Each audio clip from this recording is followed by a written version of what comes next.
A warm welcome to all attendees. My name is Valentin Rudloff. I'm part of the UN Climate Technology Center Network and will be hosting today's webinar. We're very glad that you're joining us in today's session. One administrative note before we start, this webinar is recorded and will be published also on the CTCN website. So in case you have to leave on a short notice, you can watch the rest on the CTCN website as well. Just for your information, no information on yourself as an attendee will be disclosed in the recording. This is just a quick note before we start.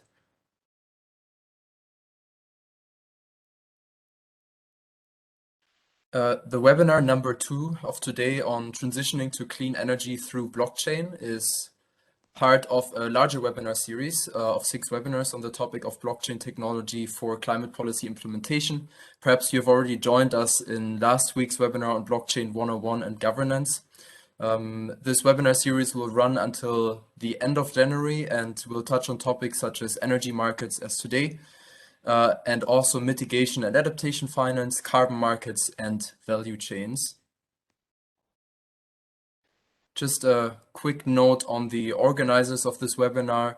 The webinars are delivered by the UN Climate Technology Center Network in collaboration with our network member, the Blockchain and Climate Institute.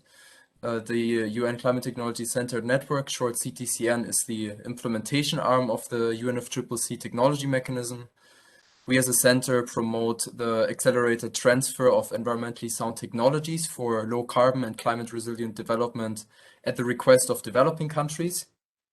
The CTCN provides technology solutions, capacity building, and advice on policy, legal and regulatory frameworks tailored to the needs of individual countries by harnessing the expertise of a global network of more than 600 technology companies and institutions.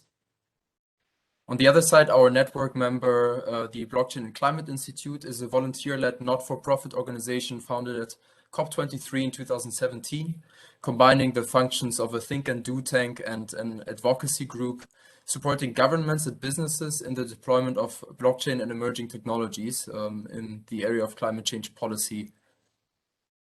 Its mission is to effect positive changes by raising awareness among the international climate change policy community of the high potential of blockchain technology to considerably enhance and accelerate climate actions.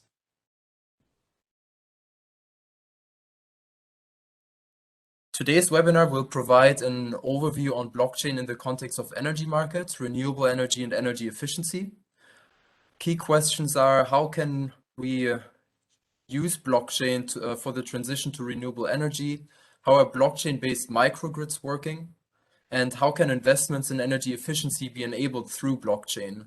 These and more questions and topics will be covered by Dr. Hazel Reed, the Director of Research for Energy and Environment at the BCI, with use case presentations also from Vinod Tiwari, the Global Head of Business Development and Partnerships at PowerLedger, and Livia Mitke-Moraes, the Senior Sustainable Finance Specialist at Basel Agency for Sustainable Energy, in short, BASE.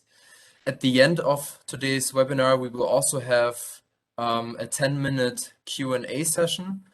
Please feel free to already submit your questions during the webinar so that you don't forget them at the end.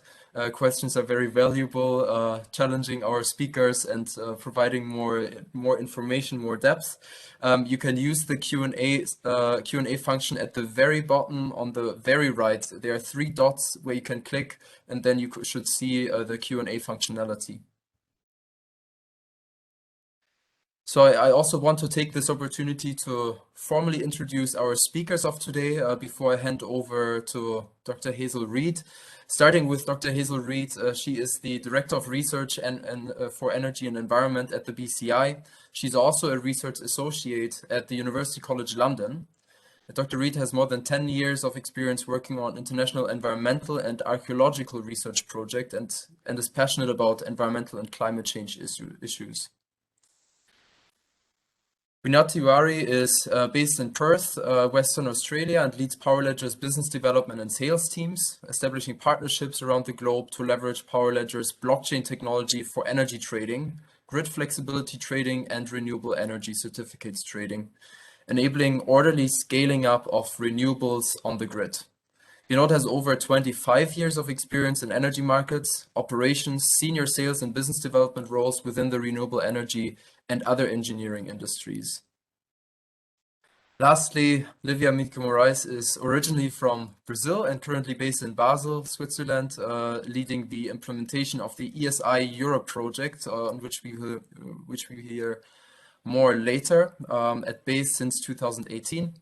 She is driven by the vision of a healthy environment and planet, is enthusiastic about the energy transition to tackle climate change. She has almost 15 years of experience in the field and has a background in chemical engineering with a Master of Engineering in Energy and Environmental Management and an MBA. This is enough from my side. Now it is really my pleasure to hand over to Dr. Hazel Reed to provide an introduction to today's topic. Over to you. Thank you very much, Valentin.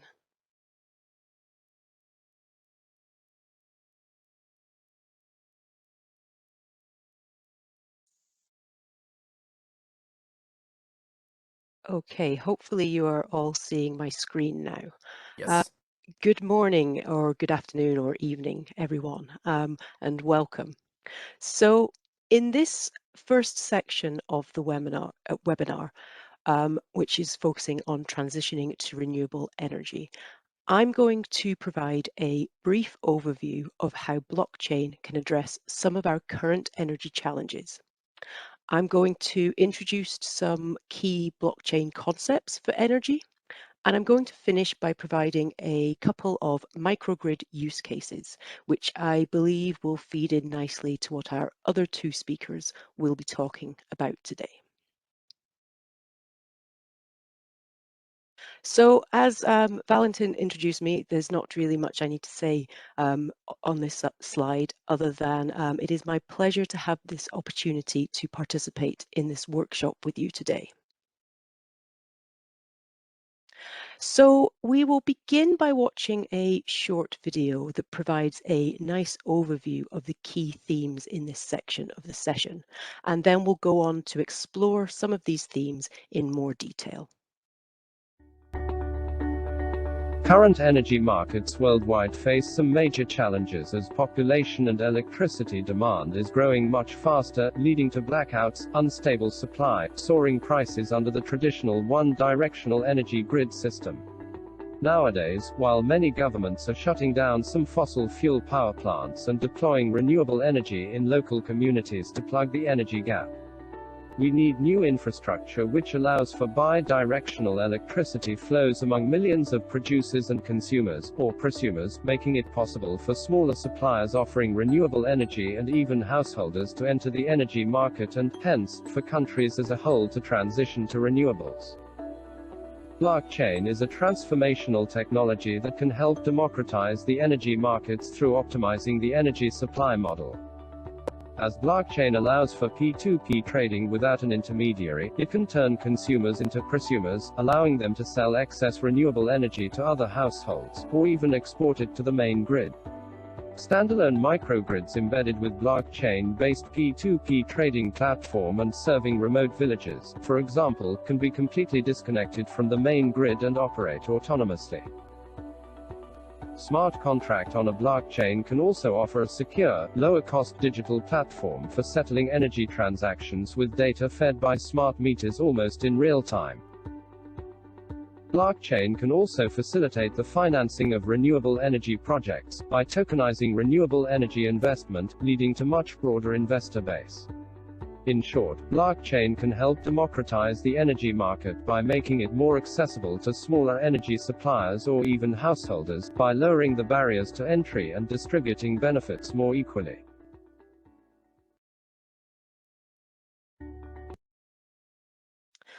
So, energy is a fundamental part of our daily lives, and access to affordable, reliable, and clean energy is a topic of high significance for communities the world over.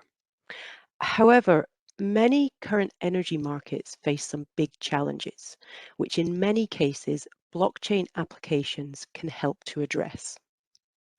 So traditional energy grids are outdated. They are based on a centralized model where energy flows in one direction from the energy plant to the user. Such systems were not designed to support multiple producers or millions of consumers.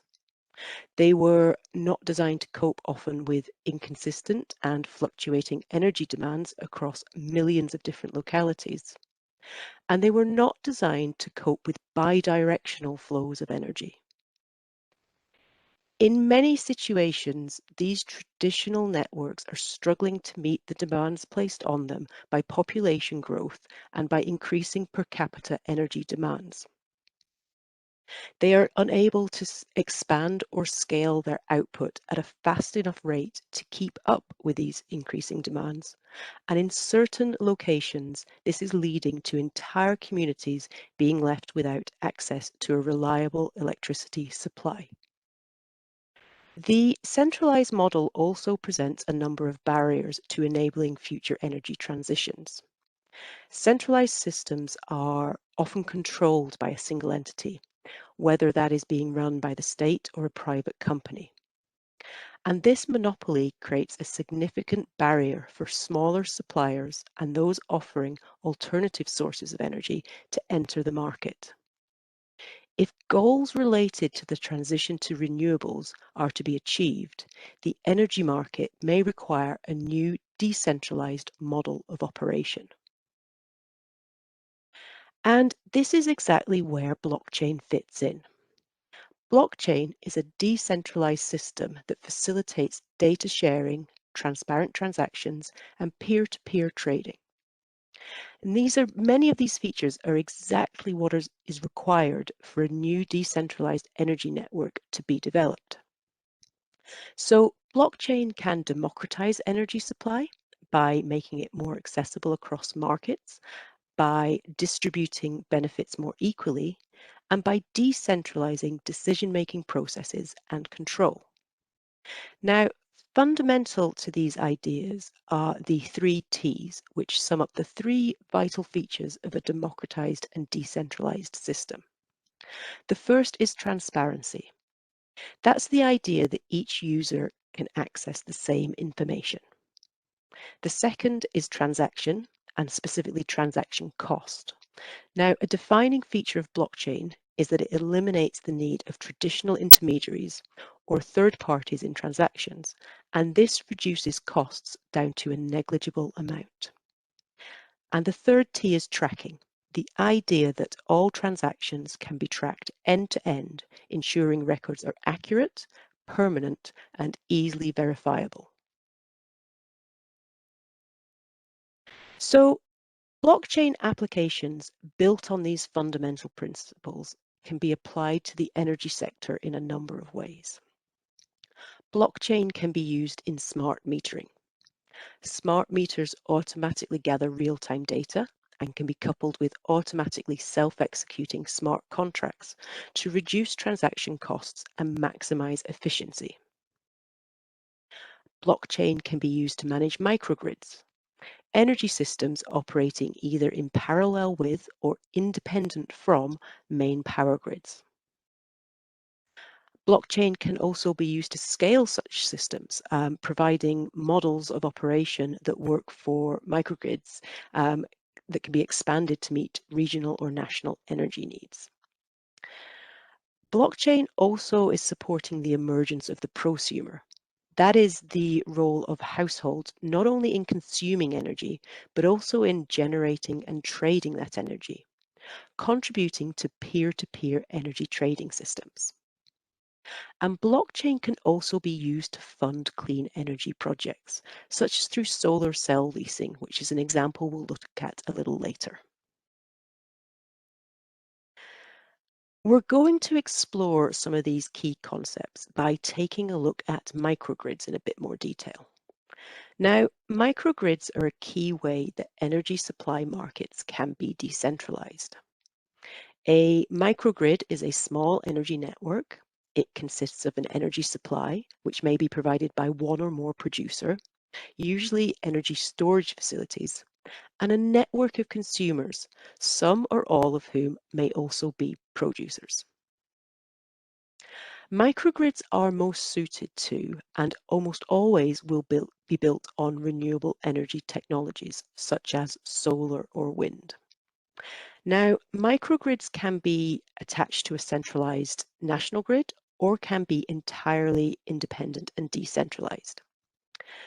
A key aspect of a microgrid that is still attached to a centralized network is its ability to function independently if a technical or economic need arises. In other words, it can be put into an island mode of operation if needed. Key aspects of a microgrid system are that it is not centrally controlled, that most participants are prosumers, and that the system enables the ability to trade energy across the grid. So let's discuss some of the features and definitions of a microgrid in a little more detail.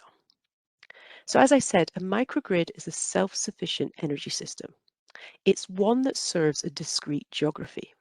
Now, this geographic area can range in size from something really quite small, such as a grid within an individual building or collection of buildings, for example, a large office block, a hospital complex, or college campus, to something considerably larger, such as a network of homes within a neighborhood or even within an entire town or city. Now, microgrids are typically made up of a single type of energy generation technology, such as solar or wind. However, there's nothing preventing a microgrid to be developed which draws on energy generation from multiple different technologies, all feeding in to the same grid. Indeed, such a system may be beneficial as different types of renewables are more or less productive under different conditions. Now, a microgrid can incorporate a range of additional features which can be developed to meet the needs of the specific community it is intended to serve. So, for example, the ability to store energy to meet demand at times of day when it exceeds supply, or to provide specific features which a community needs or desires, such as the provision of an electric vehicle charging network or a community hot water scheme. The key principle here, the key principle of microgrids, is that energy needs and demands of each community are variable. And so microgrids should function under the principle of community development, so that they are developed to meet the specific needs of the community in which they are to be deployed. Now, in a fully decentralized microgrid, prosumers participate in peer-to-peer trading. In other words, households have the ability to generate energy and trade surplus with one another. Peer-to-peer trading is really where blockchain offers huge value to microgrids.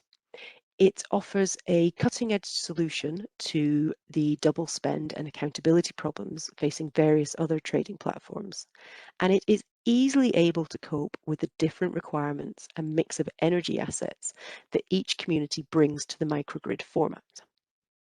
Now, there are two layers to a peer-to-peer energy trading network. The first is the virtual layer. This is where prosumers are connected by a network across which all information and transactions pass. This is the blockchain, and it facilitates equal access to all participants. It enables the buying and selling of energy and carries out the transactions. This means that once connected to the blockchain network, anybody can enter the energy market on the microgrid as they have equal access to the entire network. The second layer of the peer-to-peer trading system is the physical infrastructure that facilitates the transfer of electricity from sellers to buyers. Now, the virtual and physical systems communicate with one another so that once a transaction completes on the virtual layer, the transfers of energy automatically and instantaneously take place on the physical layer. So what does a blockchain-based microgrid actually look like? Now, in this diagram, we see a number of private residences participating in a microgrid, Each household or node is connected via a decentralized private blockchain network. The network is private as only authorized households can participate in it, but there's nothing preventing the network being expanded and further households being added. The network can operate self-sufficiently or can be used to complement the existing supply of energy from a national grid. Now, there are two types of households shown in this example: the consumers who purchase energy from the grid, and the prosumers, those who also have solar panels and who are also capable of generating their own energy and selling it back to the grid. Under this kind of idea, each home is a smart home, which has an energy storage system where Internet of Things devices are connected via an intranet, and where a home miner can manage and control these systems and devices and monitor information about energy use in real time. The smart home uses pre-programmed smart contracts within the private blockchain to conduct energy trading. So I'm just going to end this brief introduction of this section of the webinar by giving two use case examples. The first one I want to talk about is the Brooklyn microgrid, which is in New York. Now, the idea for this microgrid was born out of the widespread disruption and blackouts that occurred in the energy supplies after Storm Sandy in 2012.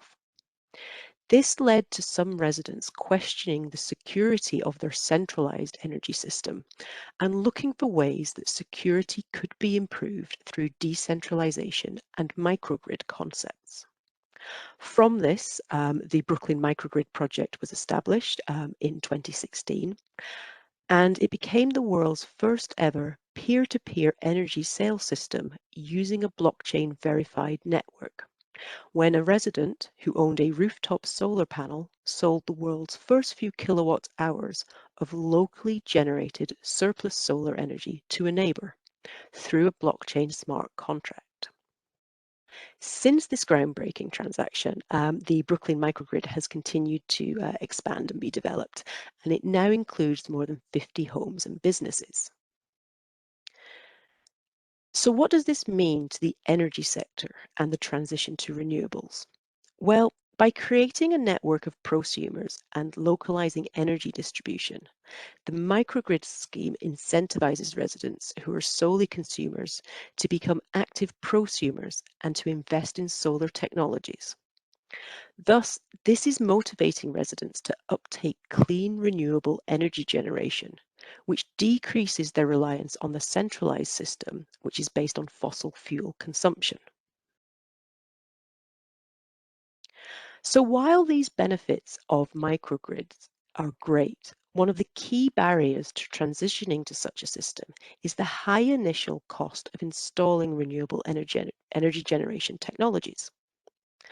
So this second case study, which we're just going to finish on today, is looking at one way that blockchain technology is contributing to overcoming this barrier. So the Sun Exchange is a marketplace built on blockchain, which connects solar energy projects with investors from around the world.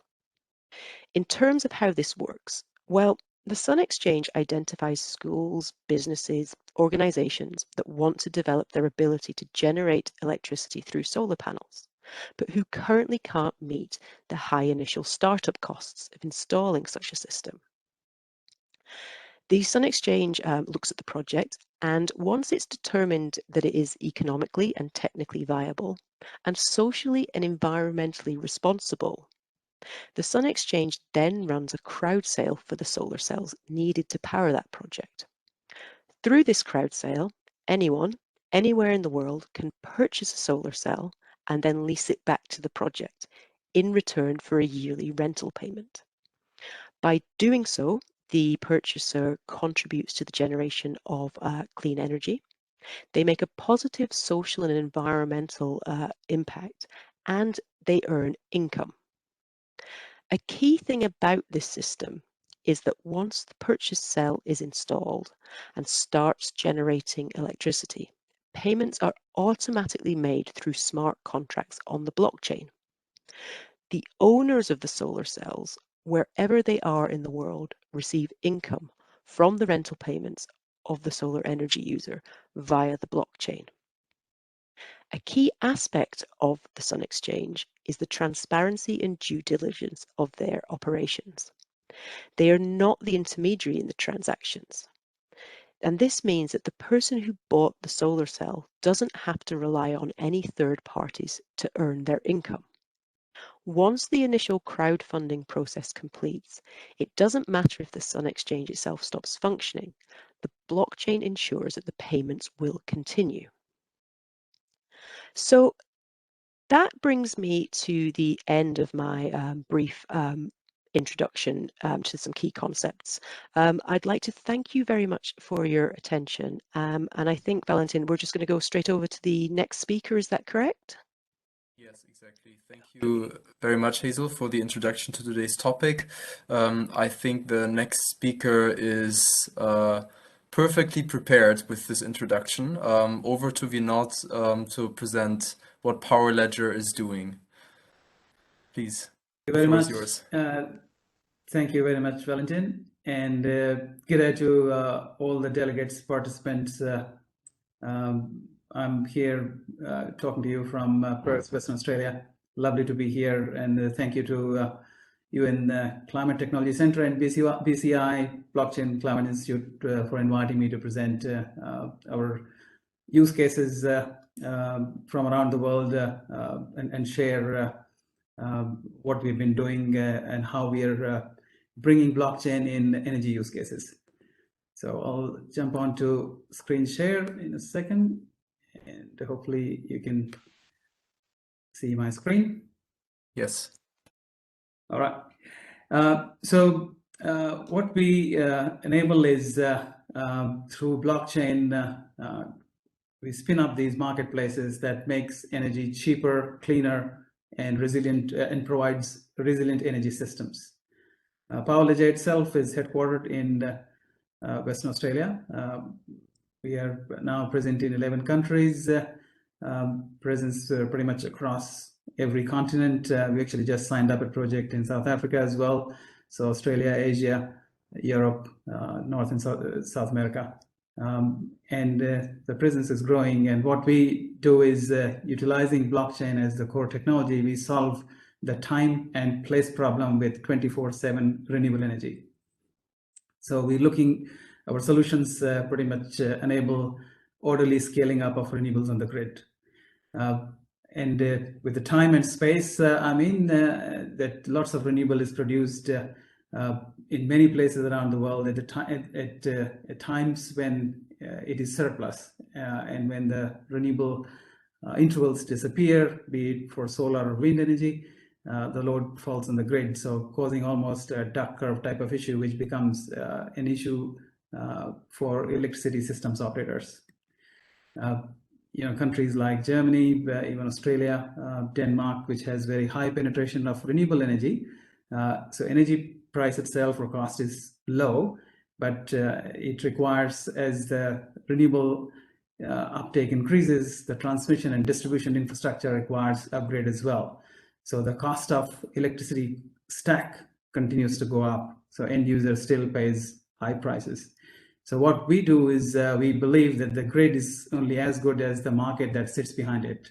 So utilizing blockchain as the core technology, we spin up these marketplaces pretty much from provenance tracking of energy to peer-to-peer energy trading markets, to grid flexibility services markets that supports the or relieves the congestion on the grid, improves the voltage and reactive power balances, and also, as Hazel mentioned, enable environmental attribute trading as well, so efficient buying and selling of renewable energy certificates. So be it a multinational company looking at 100% renewable as their target, or transmission systems operator or distribution systems operator, or individual microgrids looking at these solutions from local energy markets, so grid flexibility services, to renewable power purchase agreements, or where required environmental attributes or guarantees of origins or renewable energy certificates, all of those are enabled through these marketplaces that our technology, blockchain core technology, enables. And we flatten the duck curve. We bring in these peer-to-peer technologies in the localized energy markets, downstream to substation, downstream to feeder, that flattens the duck curve and enables the orderly functioning of the grid. So I picked a couple of use cases to demonstrate how we are doing this. The first one is in the middle of Bangkok City, in urban precinct, which is it's been going for almost 3 years now, and World Economic Forum also ran a lot of advertising about it, that this community is enabling peer-to-peer energy trading. Is your community ready? So this community has a shopping center called Habito Mall, an international school, BKK Prep, an apartment condominium complex, and also a dental hospital. And each of these buildings have rooftop solar that is owned by a third party, called BCPG, which sells the energy first to individual buildings on power purchase agreement basis. And then if there is excess, for example, school doesn't use all the energy from rooftop solar during weekends and also during school holiday times, because the consumption is low, they're able to sell that energy peer-to-peer in the secondary market enabled by a Pavlija platform. What that does is it makes energy cheaper for, firstly, a better return on investment for the asset owner, cheaper, cleaner energy for residents, creates a sharing economy, reduces congestion on the local grid because the excess energy is used up within that local feeder level, and reduces average electricity generating cost for the community as well. And these are some of the figures straight from the project itself, where Habito Mall, being a large shopping center, is primarily a consumer. So they buy from the grid. They're all connected to the grid as well. So they buy quite a bit of energy from the grid, but also from peer-to-peer network and also from rooftop solar. The international school happens to also have rooftop solar. They are able to generate a lot of excess energy, so they're able to sell and trade with other participants. They don't import from others, but they are able to export and sell and make money through this peer-to-peer energy trading environment. Parkwood Plaza, likewise, is able to trade with others, and dental hospital doesn't have rooftop solar, so it is sitting there only as consumers, as a consumer buying energy from excess energy from other sites. So you can see that the community has saved 17.8% compared to what they would have normally got if they bought every kilowatt hour from the grid. And by enabling peer-to-peer, they were able to get this additional delta as well. So their benefit improved by additional 3 to 4%. And so this project, obviously, it's been going on for close to 3.5 years. It's become a huge learning exercise for policymakers, energy policymakers, regulatory agencies, and not just in Thailand, but also around Southeast Asian nation. Malaysia picked up details from there and ran its own pilot with us. India, a couple of states in India looked at this project as well. State of Uttar Pradesh has run its own peer-to-peer trading environment based on the learning from this project. And also Tata Power DDL in Delhi ran this project. So it's become almost like a hub of learning as well because of the richness of the data from middle of Bangkok City. And what the benefit the community has realized is they've sort of validated the technology that it can do the real-time tracking, provenance tracking of energy.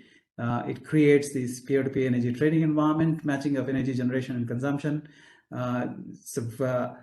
making the grid decongested as well, the real-time settlement, and all the transactions are viewable on the blockchain as well. So visibility of all the transactions to all participants as well. And beyond that, the project's now growing as well. There are additional sites being added up. So more condominium buildings and more office buildings are becoming part of this project itself. And very similarly, but at a much bigger level, at a university further north of Bangkok City in Chiang Mai, they are actually looking at, they are already installing 12 megawatt of rooftop solar across 140 buildings. They have their own targets of reducing 50% green energy or switching to 50% green energy by 2030, lower their own greenhouse gas consumption, and reduce combustion engine vehicles within the campus. So they started with these clear objectives. The project is enabling them some significant advantages by creating these peer-to-peer networks intra-campus. So there are 3 campuses. So firstly, within the campus, but then campus to campus, and within the buildings between the campus as well. They're also adding a large energy storage as well, 1.2 megawatt hour, which will where all the excess energy could be stored, and that excess energy will be obviously green energy from renewable rooftop solar that will be used for charging electric vehicles and also for providing grid resiliency services back to the grid as well.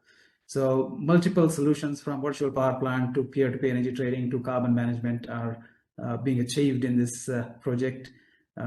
That's also commenced and scaling up very soon as well. So on the whole, these peer-to-peer energy markets, they open up these additional layers in electricity pyramid where consumers and prosumers can trade with each other and provide resiliency services to deal with congestion, wall-to-wall issues on the grid, and for prosumers, consumers enable better return on investment and cheaper, cleaner energy as well. This is a little bit of sort of architecture as to how it all works. It is all fully automated. You don't have to set the prices manually. It picks up the details from artificial intelligence and machine learning and runs these local markets where bid and ask is highest buy price gets cleared.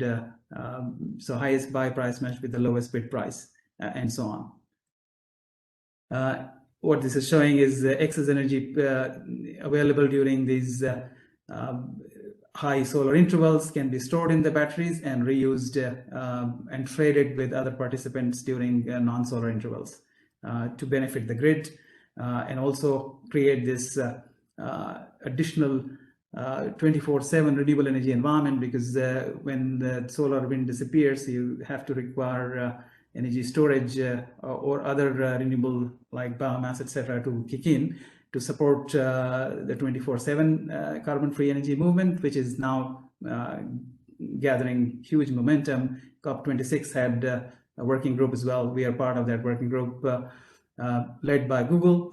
There's a UN compact on it.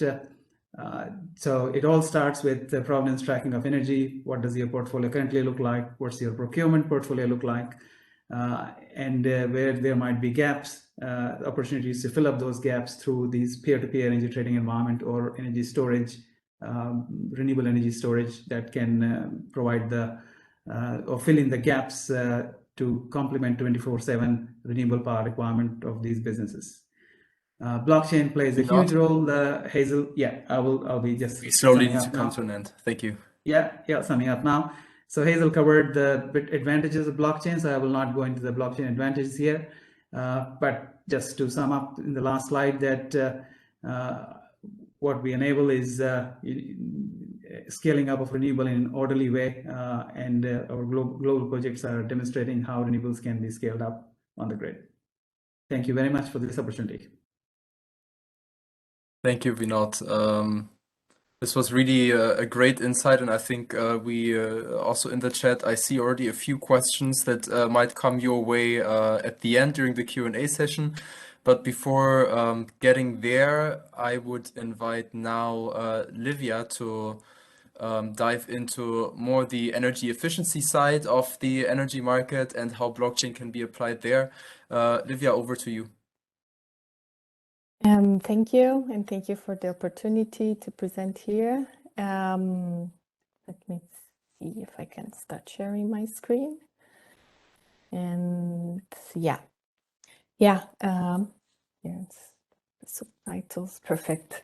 Yeah, so thank you for the interesting presentations. I'm here already like learning a lot.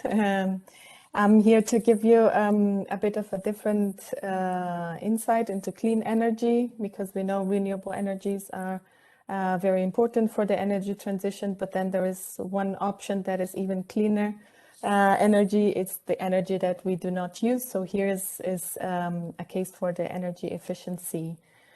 Yeah, So I'm going to present to you, I work for BASE. BASE is a not-for-profit based in Switzerland, and we develop innovative business models for sustainable energy and climate change solutions. And one of the solutions that was created by BASE is the ESI model. So it's the energy savings insurance. It was originally created in Latin America with the Inter-American Development Bank, in Mexico and in Colombia. So it had spread throughout other countries in Latin America and broader to the rest of the world as well. And this blockchain application that I'm going to present to you has been developed under the funding from the European Commission that we received to implement the ESI model in Europe. So yeah, in Italy, Portugal, and Spain initially, and since the mid of this year, we are also expanding it to Greece, Croatia, and Slovakia. So we are implementing the ESI model. I'm about to tell you what it is and how it works, so you can understand why, what is the link to the blockchain. Yeah, so in a nutshell, the ESI model is a model composed by financial and non-financial instruments or elements that combined combined reduce the perceived risk of energy efficiency. So it's targeting SMEs to make investments in energy efficiency and take the loans. So that's how mobilized investment in energy efficiency. So it has those 4 components, the non-financial elements, the validation process, and a standardized contract. And the financing elements, or the insurance and the financing. How does ESI model work? So a technology provider offers a contract to a client. In this case, it would be an SME, for example, for an energy efficiency upgrade. And in this contract, they have the savings guaranteed. So the provider is guaranteeing the savings. For the activation of the contract, it goes through an external third-party validation. So the technical aspects of the project, so the potential to achieve this promised energy savings is validated externally, and an insurance coverage for the guaranteed savings is also issued. So in this case, then the contract is activated, and the parties go to the implementation phase. In the implementation, the technology provider goes and implement the energy efficiency project. So it's the replacement of a boiler or of large equipment, or something that is consuming energy for the more efficient solution. The validation is also comes in at this stage. So so the installation that it's according to what is in the contract is insured then as well. And from this moment is where the insurance starts to cover, because this is the moment where also the savings will start to be generated. So here in the operational phase, the client is benefiting from the savings, and the provider is doing the preventive maintenance and making sure that everything is running perfectly. Every year, then the provider comes to do the monitoring of the savings and generates a report on the savings that were achieved in that year, and that's where the guarantee comes into effect. So if the savings were not achieved, it's the provider who will be compensating the client. And in the case they cannot respond to this commitment, the validation entity comes again into play to play this arbitration role. And if it's in fact a compensation required, and the provider cannot respond to it, then an insurance coverage comes. The insurance can be triggered. So as you see, this process, this ESI process. Here I'm as part of the European project, we have created the brand Go Safe with ESI, and that's what we are also calling the whole process, the Go Safe with ESI process. As you can see, there are several actors involved in the process. So we have the technology provider, we have the client, and we have the validation entity, the insurance, and the financing institution as well. But in this process that I explained to you, you see that there are at least those 3 actors that do need to exchange a lot of information and documentation. So from the project registration, the contract signature, the different steps of the activation of the contract with the validation of the project, the issuance of the insurance and everything. So you can see that this process with several stakeholders is also it's the perfect scenario for the application of a blockchain process. Yeah, and here's how we have created the management information system to exchange all this information, and it's being developed in blockchain. So it's to add transparency and trust to the process and the exchange of information. It is a private permissioned system, so all the actors involved also need to go through they are stakeholders of the project, and it's being developed in this Hyperledger Fabric, which is also an open source coding system. One can argue that, yeah, the platform that we are using for the ESI project is could also be developed in other type of technology, but here we choose to do it in blockchain, especially to have this platform for the potential future applications. So how can we link that eventually to a monitoring system directly? So as I showed in the process, the validation entity goes to check the installation, also to make sure that the monitoring system is in place. So for now, we are asking for a continuous monitoring of the energy consumption, for example. So all those data could be also be fed directly to the system eventually at some point, and even doing the calculations of the savings automatically. And we also see the potential there for this energy savings that are recorded in the management information system. We see the potential for trading or for tokenizing them and having them as emission reductions.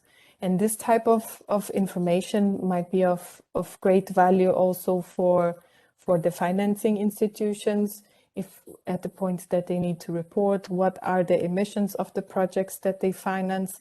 So here we see a very good potential for generating and recording all this data and information in a blockchain system.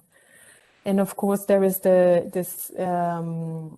future potential to include smart contracts with the guarantee mechanism. So for example, if the savings are not achieved, if there could be an automatic deduction of the compensation to the clients directly. So this is where we see a potential for exploring. So as I mentioned, we are developing it, this management information like this in Europe, but we see also the possibility that in many developing countries that leapfrog directly to high technology, high solutions, this could even have a further application elsewhere. And yeah, here I end my presentation with actually this open questions. We are developing this blockchain management information system as an initial application of blockchain, and we are very looking forward for what else it can bring. So I think that's all from my side. I'm happy to answer questions.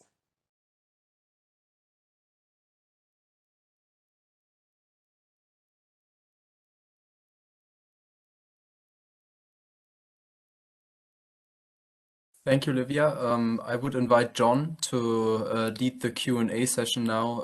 I see already a few questions in the chat and also in the Q&A. Over to you, John.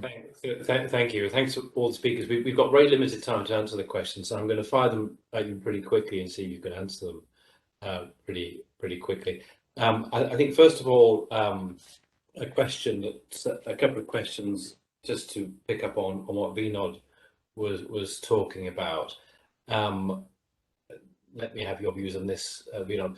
Firstly, what are your views on the value per token of power, that's spelled POWR, in future? It's currently less than $1 is one question we've got in, and related to that, is Pavlija tackling market and trading aspects of grid instability only, or are you looking at the physical changes that might be made to the grid? So two questions in one there for Vinod.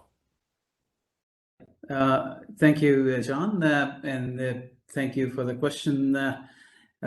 Firstly, we don't comment on the price. That's the market dynamics, but I can talk about the role of power. Power POWR token is the access token. The access is a license fee to use our platform.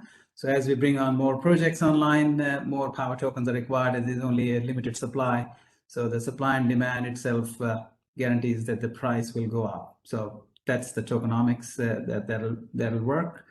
But we won't be commenting on the price. We don't comment on the price. The second question is about the grid stability part. So we are a software for decentralized energy market. We enable scaling up of renewable on the grid. That is to deal with grid flexibility solutions, voltage, reactive power, imbalances, etc. We don't get into the hardware side of things. That is existing, the batteries, the other distributed energy resources, solar, electric vehicles, demand response appliances, etc.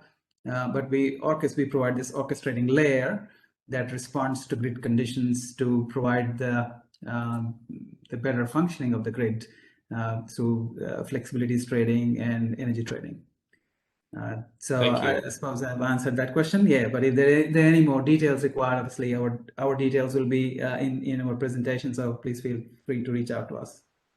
And while you have the microphone, Vinod, there's two people have asked about regulation.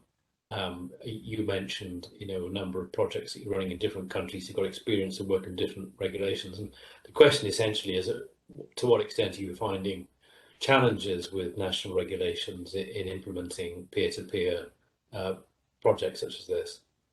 Yeah, and it's not a surprise that regulations are usually or always behind technology. So you have to do the demonstrations and the pilots to validate what's possible, and the regulations then change. But we're starting to see, and energy itself is almost a domain of licensee. So people can't share and trade energy. It's typically licensed energy retailer or utilities domain. So you need to be a market participant to be acting in the energy markets. But what's starting to happen now, Order for 2222 in US, Clean Energy Package and energy communities in European Union, and around the world, in other countries as well, including India. One of the states has actually introduced blockchain-enabled peer-to-peer energy trading as part of the regulation as well, after doing the pilot with us.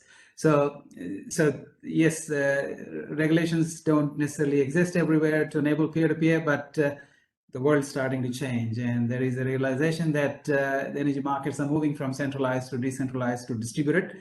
and it is becoming a two-sided energy market, and need to incorporate all these millions of mini power stations that are appearing, and the value of that energy to be recorded, and ability for them, to the prosumers to be able to share and trade their energy, or consumer to be more empowered to deal with that energy.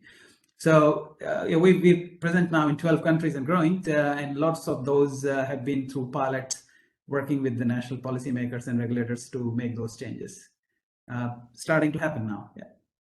Good to hear. So let me bring in Livia at this point then to give a base perspective on some of those and some other questions. There's a question, straightforward technical question for Livia, which is, are you using the IPM-VP framework for energy savings management? But perhaps you can also comment on the regulatory issues that Vinod's touched on. And a further question for you is, are there any instances of where you've been able to implement ESI with the internal carbon trading in a country? Yeah. So regarding the first question, the validation process of the ESI, actually we develop a validation process that it's here in Europe. It's a simplified version of the IPM-VP, so it's based on the IPM-VP. Of course, because it is the savings, the way that they are measured and then guaranteed by the provider, they have some adaptation or some simplification factors.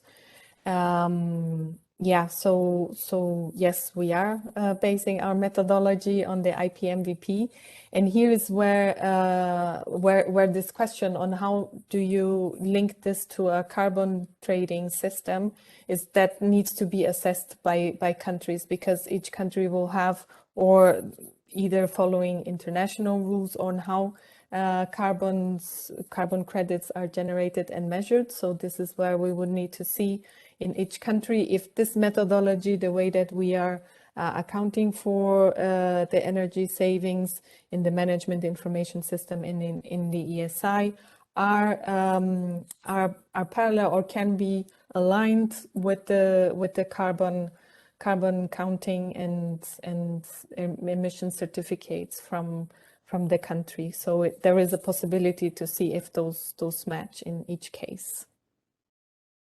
Yeah. Thank you. And let me just, in that case, because time is tight, let me just bring in Hazel for a final word. Hazel, do you have any comments from a BCI perspective on some of the questions that have been put to us today? I think just on the regulatory challenges that you can face, it really is a country-specific context. And in a lot of instances, in terms of what BCI does, it's a case of undertaking a good degree of research and investigation, capacity building to understand where the challenges and the opportunities lie with regards to the regulatory environment. While they can certainly, as I think it's been mentioned by our other speakers, regulation doesn't always keep up with technological advancements, but there's always scope to work with the policymakers and the regulatory bodies to develop those, to put in pilot studies and proof of concepts. I did have one question that was asked to me, and I don't want to take up too much time, but it was about the difference between private and public blockchain in implementing various microgrids. And I just wanted to say that in terms of that, that's essentially the difference is who is allowed to participate in the network and kind of maintain the shared ledger. And there's various pros and cons of following one route versus the other route. And I don't have time to go into the details of it. But essentially, it's about control over who participates and how easy it is to join a network. Wonderful, thank you. Well, that is all we've got time for. We're up against the clock. I'll just hand over, say thanks once again to all the speakers. Thanks to everyone for bringing your questions to us, and I'll hand over to Valentin to wrap up. Thank you. Thank you, John, for leading the Q&A, and thank you to all the speakers. It was really, really insightful today. And thank you also for all the attendees who joined. I just want to take this opportunity also to quickly reference to our next webinar on enhancing adaptation finance through blockchain. Next week, Friday, same time, same place. You can register on the CTCN website through a WebEx link. We will hear from an expert again from BCI on enhancing climate adaptation finance through blockchain, and have one company presenting next week on enabling blockchain-based parametric insurance by Sidia from our bull market. Very much looking forward to this. Also looking forward to your participation next week. We hope that you found this webinar today very insightful. We will share all the information on the webinar as well as the recording and the presentations on the CTCN website in the coming days. So please feel free to consult this as well, and have a great rest of the day and weekend ahead. Thank you. Thank you all. Bye-bye. Bye.